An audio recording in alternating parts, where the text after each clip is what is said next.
Bonjour à tous, bienvenue sur la chaîne de Plancton Curieux. Aujourd'hui, on continue l'analyse des projets du top 100. On va parler d'un projet qui est rentré du coup récemment dans le top 100, qui est en rapport avec Ethereum, donc je pense que c'est pertinent d'en parler là, vu qu'on a la mise à jour Shanghai, les yeux vont être rivés un peu sur Ethereum et sur ce qui s'y passe, et donc potentiellement sur les projets qui y sont liés. On va parler du coup d'une layer 2 qui s'appelle Loopring. Comme d'habitude, on va commencer par une présentation du projet, on parlera de la technologie qui est derrière, on parlera bien évidemment de tokenomics, qui est le point à mon avis le plus important. Globalement, je vous ferai un rapport sur les forces et les faiblesses que je pense du projet, et on ira voir graphiquement à quoi ça ressemble, s'il y a des points d'entrée qui sont pertinents pour ceux qui voudraient investir sur le projet. On est parti. Et donc pour commencer, petit récap de Loopring. C'est une layer 2 sur Ethereum, bien évidemment, vous l'aurez compris. Donc layer 2, il faut penser comme Matic, il faut penser comme Optimism, Arbitrum. Donc voilà, il y a quand même du monde. Eux, ils existent depuis très longtemps, depuis 2017, c'est chinois. Le projet a été déployé en 2019, donc il y a quand même voilà, une certaine expérience dessus. Et ils ont une spécialisation sur la création d'échangeurs décentralisés du coup sur Ethereum. Donc ça leur fait une petite spécification, sachant que bien évidemment, ils ont aussi cette caractéristique de pouvoir améliorer la vitesse des transactions sur Ethereum. On ira voir ça dans la partie technologie. Notez qu'ils ont levé 45 millions de dollars, donc pour un projet de cette époque-là, c'est quand même notable, hein, ça fait beaucoup, beaucoup d'argent. Au niveau du cours, à l'heure où je fais la vidéo, ça coûte environ 0,37 dollars pour un token. On a une capitalisation autour des 500 millions, un peu en dessous, et des volumes d'à peu près 10% du coup la capitalisation, vous voyez sur 24 heures, 55 millions, donc c'est pas ridicule, c'est pas trop mal, et donc 89e position par la capitalisation. On enchaîne, on va aller voir du coup au niveau technologie, eh bien écoutez, ce qui se cache derrière, donc là on a quand même des choses techniques à mettre en avant. Déjà on n'est pas sur un système en proof of work ou en proof of stake, on est sur une solution maison qui est basée sur les arbres de Merkle. On va pas développer ici, on fera certainement une vidéo dédiée à ça. Notez qu'en fait ça permet le développement de technologies ZK Rollup, donc Zero Knowledge, c'est-à-dire une vérification de la véracité d'une information sans en révéler son contenu. Pour imaginer un peu à quoi ça pourrait ressembler, imaginez que vous prenez votre calculatrice, que vous tapez un calcul, peu importe le calcul, hein, avec une multiplication, une division, ce que vous voulez, et en fait vous regardez le résultat. Et en fait, vous allez juste montrer le résultat à quelqu'un, vous n'allez pas lui montrer les calculs. Bah là, c'est un peu la même idée, on va juste se baser sur le résultat. Ça permet de faire quoi? Ça permet d'être beaucoup, beaucoup plus rapide parce que du coup, la blockchain a beaucoup moins de données à traiter. D'ailleurs, on tourne actuellement à un peu plus de 2000 transactions par seconde. On va aller un peu plus dans le détail pour comprendre comment ça marche. Donc ce ZK Rollup, en fait, il permet de faire des calculs hors chain, c'est-à-dire que ça se passe en 4 étapes. D'abord, quand il y a plusieurs transactions qui arrivent sur la blockchain Loopring, elle va en fait envoyer ses demandes de vérification hors chaîne, donc hors de son domaine de calcul à elle, elle va le faire ailleurs, et une fois que ces transactions sont validées ailleurs, elles sont retournées à la blockchain Loopring, elle va faire un package avec plusieurs de ces transactions, donc du coup on a une image, hein, comme je l'ai dit, on a juste le résultat du calcul, on agrège ces résultats en un seul package de données, et on envoie tout ça sur Ethereum. Ça permet en fait de faire gagner beaucoup, beaucoup de temps à la blockchain Ethereum parce qu'elle a beaucoup moins de choses à traiter, donc ça lui permet d'aller beaucoup plus vite et de traiter beaucoup plus de transactions et donc d'avoir des frais beaucoup plus bas. On est de l'ordre de 0,2% du coup des transactions. Donc voilà, on est sur ce genre de choses. On détaillera peut-être la technique dans une autre vidéo. Là, c'est pas le sujet. Si ça vous intéresse vraiment beaucoup, il y a énormément de ressources dessus. Je vous propose qu'on continue du coup et qu'on passe à la partie tokenomique. Du coup, qu'est-ce qu'on peut voir déjà? Ça, c'est quand même très important. On a une supply max. Elle est capée, voilà. 1 milliard, un peu plus de 300 millions de tokens. On est sur 1 milliard 374.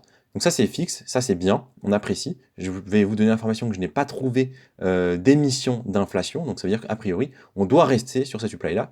Ça, on aime beaucoup. En tant qu'investisseur, ça veut dire qu'on ne peut pas aller plus loin. On aime bien. Et en plus, il y a l'essentiel de l'offre qui est déjà émise. On a 97% des tokens qui sont en circulation, donc on n'a pas de risque de dilution. C'est-à-dire que si j'achète des tokens maintenant, il n'y a pas de risque que dans 2, dans 3 ans, il y ait 2 fois plus de tokens, donc que mes tokens soient beaucoup moins rares, et que du coup ils perdent en valeur. Ça, c'est pas censé arriver, donc ça, j'aime bien en tant qu'investisseur. Autre point, on va regarder en bas le cercle là, vert, noir et orange, c'est la répartition des tokens à l'émission. On voit que l'ICO, là où ils ont récolté de l'argent du coup, ça leur a quand même coûté 50% de leurs tokens hein, qui sont allés du coup aux investisseurs. Donc ça c'est intéressant parce que c'est des tokens qui sont entre guillemets en circulation. La team a gardé 30% des tokens et la fondation 20%. Donc ça fait quand même 50% des tokens. Mais on va voir que sur la répartition, ça a un peu évolué. Et vous pouvez voir sur le graphique tout à gauche, donc c'est la répartition des tokens en fonction des échanges.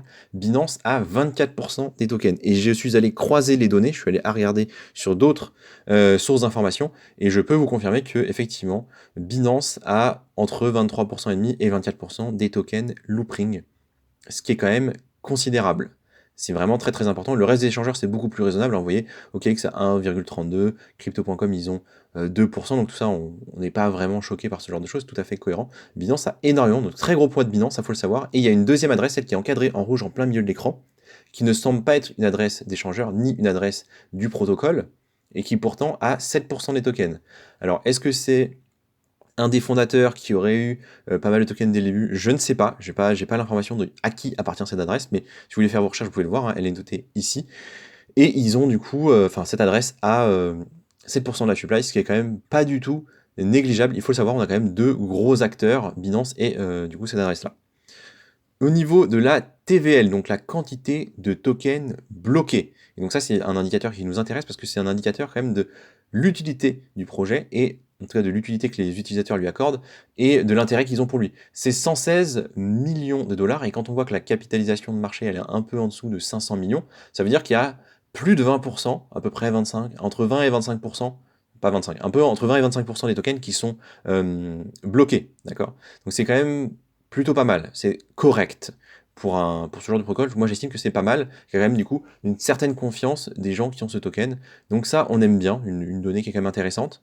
Les petites choses en plus, déjà l'utilité du token, ça sert à payer les frais sur la blockchain, on peut faire du stacking avec, vous l'avez compris, il y a de la TVL, et ça permet d'avoir un pied dans la gouvernance, c'est-à-dire de pouvoir participer au vote quant à la direction que prend le projet. Et là c'est intéressant parce qu'on est quand même sur un layer 2 sur Ethereum, donc il peut se passer des choses, il y a des directions à prendre, par exemple j'en sais rien au niveau de l'ouverture des échangeurs décentralisés, comment ça va être fait, qui va avoir les tokens, etc. etc.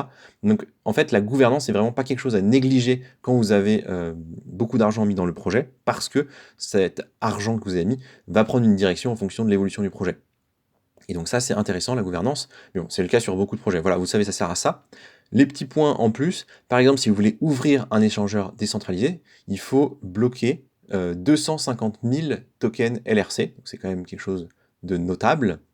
Et quand on est fournisseur de liquidité dans ces échangeurs, hein, parce que je rappelle, un échangeur décentralisé, ça marche avec des gens qui prêtent de la liquidité et des gens qui utilisent cette liquidité, qui payent du coup une taxe. Les gens qui prêtent reçoivent en fait une partie de cette taxe en termes de revenus, hein, en termes de primes si on peut dire, et ils en touchent 80%. Donc c'est quand même élevé, c'est quand même appréciable, c'est très très bien. Je pense que c'est quelque chose de positif pour l'évolution du projet, pour attirer du monde dessus. Maintenant que tout ça est dit, on a un peu fait le tour, je vais vous donner un peu mon ressenti sur le projet en 4 points. Donc les points positifs, on a du point de vue global, du fondamental, quelque chose de pertinent à mon avis, on est sur une layer 2 d'Ethereum, donc c'est très très bien. Je pense qu'on peut profiter de deux choses, d'une part la mise à jour de Shanghai et en fait globalement la hype des layers 2 sur Ethereum avec Matic qui est un peu le vent en poupe, Optimism, Arbitrum qui marche très très bien, donc pourquoi pas Loopring en plus, hein, ça me paraîtrait pas idiot de penser ça. Et deuxièmement, depuis toute cette année 2022 et notamment FTX, il y a quand même une petite crainte sur les échangeurs centralisés, pardon, et donc il y a une hausse d'intérêt pour les échangeurs décentralisés, les DEX. Cette blockchain propose d'en créer, ça paraît cohérent de se dire, bah voilà, ça va attirer du monde. Sur les points économiques, les points positifs qu'on apprécie, il y a une supply max, comme j'ai dit expliqué un peu longuement, c'est quelque chose qu'on apprécie beaucoup comme investisseur. 97% des tokens, c'est vraiment très très bien. On est très content. Il manquerait juste un petit burn là-dessus. Ce serait vraiment idéal, mais on se contentera de ça. On va pas demander plus. Au niveau des points faibles qu'on peut noter, bah évidemment, on a parlé de Matic, Arbitrum et Optimism. Eh bien oui, ils sont déjà présents. Il y a des concurrents. Voilà, on n'est pas sur un océan bleu. Il y a du monde. Donc eh bien, ça peut être un peu plus compliqué, mais je pense qu'il y a quand même de la place pour cet acteur-là, surtout qu'il est là depuis longtemps. Au niveau des points économiques, bah, les gros points noirs, vous l'aurez compris, c'est la centralisation d'une partie des tokens chez Binance et chez cette adresse hein, qui représente 7 à 8% de la supply. Donc c'est quand même quelque chose auquel il faut faire attention parce que en fait le problème c'est quoi? C'est si Binance décide de se séparer dans j'en sais rien de la moitié de ses tokens, ça fait 12% de la supply, s'ils vendent tout, ça fait quand même un gros dump sur le prix du token. On suppose que c'est pas ce que Binance va faire. On suppose que ça va pas arriver. On suppose qu'ils ont une bonne partie qui est bloquée. Peut-être qu'ils font des prêts avec. Je ne sais pas. En fait, j'ai pas l'information, donc il faut le savoir. C'est quand même un point qui est pas du tout idéal. Maintenant que tout ça est dit, moi je trouve que le projet est intéressant, que je pense investir dessus. en tout cas dans le cadre du portefeuille que je vous présente toutes les semaines, et on va aller voir graphiquement à quoi ça ressemble pour voir s'il y a des points d'entrée qui peuvent du coup se jouer prochainement. Donc déjà une overview, on voit que le projet existe depuis très très longtemps. On est listé ici depuis août 2017. Il y a eu un très bel ATH ici en 2018, puis une grosse phase de baisse très très plate aussi pendant presque 3 ans avant l'ATH du coup de novembre 2021. Et ça c'est important. L'ATH, le vrai ATH, est aussi le plus récent. En fait, il date de novembre. Donc ça on aime bien les projets qui ont eu une hausse un peu en mai, plus grosse hausse en novembre de 2021. C'est des projets sur lesquels la hype est venue après, et c'est des projets sur lesquels on a, enfin moi en tout cas, une meilleure appréhension que ceux qui ont fait l'inverse, ceux qui ont eu une grosse hausse là et une plus petite ici. Moi je préfère ceux qui sont dans cette configuration là. Donc pour le moment de mon côté, c'est tout bon. On va aller voir plus en détail, on est en vue weekly, si du coup il y aurait des entrées. Alors on peut parler quand même effectivement des points les plus hauts et les plus bas. Point le plus haut presque 4 $, 3,9, et le point le plus bas sur lequel je pense qu'on puisse aller, qui date d'ici, c'est pas le plus bas absolu, mais je pense pas qu'on ait beaucoup plus bas que ça, 14,5. Notez que même avec la chute de FTX, on n'est pas allé aussi bas. On s'est arrêté, donc c'était en janvier, à 18,5. Vraiment, je pense qu'on aura beaucoup de mal à aller plus bas que ça. Maintenant que tout ça est dit, on va aller voir de beaucoup plus près ce qui peut se passer.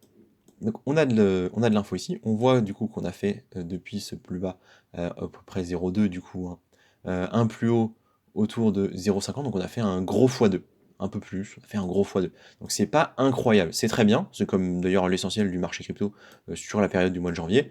Depuis mi-février, on est plutôt en baisse, on est en train de revenir, vous voyez, sur cette zone-là, qui je pense peut faire office de support pendant un certain temps, entre 0,35 et 0,33, disons. Donc peut-être commencer à racheter au milieu de cette zone-là, au niveau des peut-être des 0,34 par exemple. Ça s'envisage très très bien. D'ailleurs, on voit que c'est une zone qui a été touchée dans la première grosse semaine de baisse ici.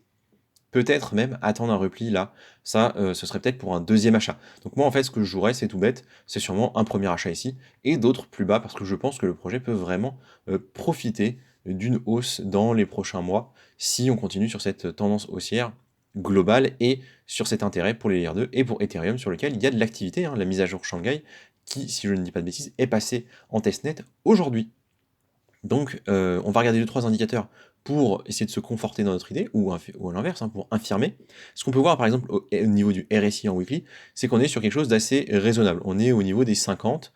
Donc oui, on vient d'un plus bas qui était à 35, hein, on n'est même pas allé en survente, et on n'est pas du tout en surachat. Donc peut-être attendre peut-être une convergence, hein, entre ces deux valeurs, là, que vous voyez, la ligne jaune, qui du coup est une moyenne, et la ligne violette, et du coup voir où on en est. Ça peut être une chose qui peut être entrée en cohérence, je pense, avec ce milieu de boîte. Donc ça peut être quelque chose qui se joue. On a, si on regarde les volumes, une activité qui est en train de baisser. En fait, on a eu une grosse hausse des volumes pendant du coup la hausse du prix, donc ça c'est très bien. Et globalement, on voit que sur la baisse, les volumes sont plus bas. C'est un indicateur qui est plutôt positif. Parce que si on avait une baisse avec des gros volumes, c'est-à-dire qu'il y a beaucoup de gens qui vendraient, ce serait peut-être plus inquiétant. Vous voyez ce qu'on a pu observer là, quand il y avait vraiment une crainte, une panique. Et pourtant, on est sur les mêmes niveaux de prix, mais les volumes sont beaucoup plus bas. Donc ça, c'est assez intéressant. C'est plutôt positif, on va dire, pour penser que la hausse va continuer. Ça reste qu'un indicateur, hein, ça peut se tromper. Et on va regarder les moyennes mobiles. Donc là, déjà en weekly, bon, en weekly, je pense que c'est pas assez parlant les moyennes mobiles. On va les voir en daily, du coup, en vue journée. Et donc, ce qu'on peut constater, c'est qu'on n'a pas totalement retourné la tendance. Parce que la moyenne mobile de 100 jours, c'est la bleue foncée. Elle est encore au-dessus de celle des 100 jours, bien au-dessus. Et on est un tout petit peu en dessous. En fait, on a croisé avec la mobile 50 jours il y a vraiment là quelques jours. Donc, la tendance n'est pas complètement retournée. On peut attendre. On voit on est largement passé en dessous de la moyenne mobile 20 jours qui sert en fait de résistance en période de hausse, hein, vous le voyez ici. Pendant toute la hausse, on était au-dessus de la moyenne mobile 20 jours. Donc on n'a pas rebondi dessus, on est vraiment pas loin. Là, on a un peu rebondi et on est reparti. Et on pourrait dire qu'en fait, la hausse s'est un peu arrêtée ici, autour du 18 février. Depuis, on est en baisse. Alors certes, on était toujours au-dessus, sauf qu'on n'a pas rebondi. Et donc ça s'est confirmé là, quand on a vraiment break cette moyenne mobile 20 jours. On a fait une énorme bougie en dessous. Et donc on vient se reposer ici. À voir ce qui se passe dans les prochains jours, je vous l'ai dit. Moi, je surveille cette zone-là et je pourrais faire un premier achat. Si on va en bas de la base zone, par exemple la 33, je serais très content. Même autour de 0,35, ça peut se jouer, à mon avis, pour un premier achat, hein. Je précise, pour un premier achat. C'est-à-dire que ce sera un achat qui sera fractionné, comme le reste de ce que je fais sur le portefeuille. Donc une première ligne qui est initiée là. Et on peut continuer à la doubler ici, voire plus bas. Donc voilà globalement ce que je vais vous dire sur Loopring LRC, je pense qu'il y a des choses à faire dessus. Je vous dis merci de m'avoir écouté et à la prochaine.